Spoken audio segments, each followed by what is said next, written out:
எபேசியர் 3:20-21 என்ன சொல்லுது தெரியுமா?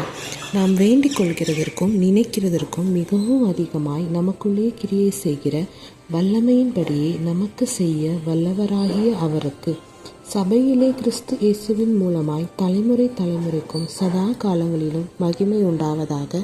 ஆமேன். ஸோ இன்றைக்கும் நீங்கள் நிறைய ப்ரேயர் ரெக்வெஸ்ட் ஆண்டவர்கிட்ட வச்சுருப்பீங்க இல்லையா? இன்றைக்கி ஆண்டவர் உங்களை பார்த்து சொல்கிறாரு, ப்ரேயர் ரெக்வெஸ்ட் பண்ணதுக்கும் அதுக்கு மேலேயும் நான் கிரியை செய்ய வல்லவராக இருக்கிறேன் அப்படின்னு சொல்லி. ஸோ உங்கள் மனதின் விருப்பங்கள், உங்கள் ப்ரேயர் ரெக்வெஸ்ட் எல்லாத்த விடையும் அதிகமாக நீங்கள் நினைக்கிறதுக்கும் மேலான ஒரு தாட்டை உங்கள் மேலே ஆண்டவர் வச்சுருக்காரு. நீங்கள் நினைக்கிறதுக்கும் நீங்கள் விரும்புவதுக்கும் அதிகமாக செய்ய அவர் வல்லவராக இருக்கிறாரு.